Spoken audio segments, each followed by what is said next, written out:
Unfortunately इस हफ्ते भी ईरान यूएस का वॉर ही छाया रहेगा मार्केट्स पर पूरा हफ्ता। अब वॉर्स ने हमें कुछ चीजें सिखाई है। रशिया यूक्रेन वॉर ने हमको सिखाया कि अब जो वॉर्स हो रहे हैं वो एम्यूनिशन बेस्ड वॉर्स है। मिसाइल मिसाइल लोग खेलते रहते हैं, मिसाइल ड्रोन्स। जो मूवीज में दिखते हैं वैसे वॉर होते नहीं है कि दो सेनाएं आपस में सामने खड़ी हो गई और फिर शुरू हो गई लड़ाई। तो ये स्टॉप स्टार्ट वाला मामला है फिलहाल। दूसरी चीज हमको ये समझ में आ रही है कि ये प्रोपोगेंडा बेस्ड है। जो आजकल क्योंकि इंफॉर्मेशन काफी इजीली सबको मिल जाती है, तो प्रोपेगेंडा भी या फिर गलत खबरें या फिर मुझे जो सही लगता है वो खबर मैं दुनिया तक काफ़ी आसानी से पहुंचा सकता हूँ। तो वॉर अब कुछ इस तरीके का हो रहा है, तो ये प्रोलॉन्ग्ड वॉर होने के चांसेस ज़्यादा है।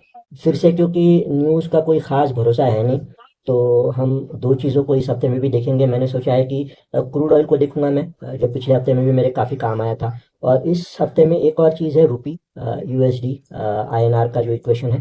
क्योंकि अगर वहाँ पे गड़बड़ होती है तो हमारे इंपोर्ट एक्सपोर्ट्स पे या खास करके इंपोर्ट्स पे असर पड़ता है, जिससे चीज़ें महंगी हो जाती है, अनअट्रैक्टिव हो जाती है।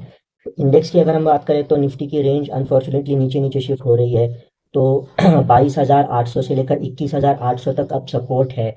और हमको किसी भी हालत में 23,900 से ऊपर निकलना ही पड़ेगा, 24,100 के ऊपर जाना ही पड़ेगा। उसके आगे कोई मीनिंगफुल रिकवरी आएगी। एज अ ट्रेडर सबसे इम्पोर्टेंट बात है कि बॉटम ढूंढने से बचना है। चैट जीपीटी को मत पूछो कि बॉटम कहाँ पे है, क्योंकि चैट जीपीटी को डोनाल्ड ट्रंप के दिमाग में क्या चल रहा है ये पता नहीं है। तो ये थोड़ी सी यूनिक सिचुएशन है कि ये वॉर चल रहा है, जिसकी वजह से क्रूड ऑयल के प्राइसेस पे असर पड़ रहा है, जिसकी वजह से मार्केट बहुत ज़्यादा फ्लक्चुएट हो रहा है। तो बॉटम नहीं ढूंढना है, जब बनेगा तब दिख जाएगा। बहुत श्योर शॉर्ट ट्रेड्स होंगे तभी मैं ट्रेड करूंगा। बाकी अदरवाइज कभी कभी कुछ ना करना प्रॉफिट कमाने के ही बराबर होता है।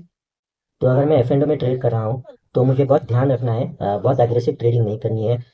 दो काफ़ी सिंपल वजह है। एक तो काफ़ी गैप अप गैप डाउन हो रहा है, वॉलेटिलिटी में काफ़ी चेंज हो रहा है, काफ़ी ज़्यादा स्पाइक्स हो रहे हैं, ड्रॉप डाउन हो रही है। और तीसरी एक चीज़ है कि इंट्राडे भी काफ़ी सारी न्यूज़ आती जाती रहती है, जो शॉर्ट टर्म में इधर का उधर हो जाता है मार्केट, मेरे स्टॉप लॉस हिट होने के चांसेस बढ़ जाते हैं। तो थोड़ा सा कम ट्रेडिंग करेंगे तो फाइनेंशियली और मेंटली भी दोनों सेहत के लिए मेरे लिए अच्छा रहेगा इस हफ्ते में।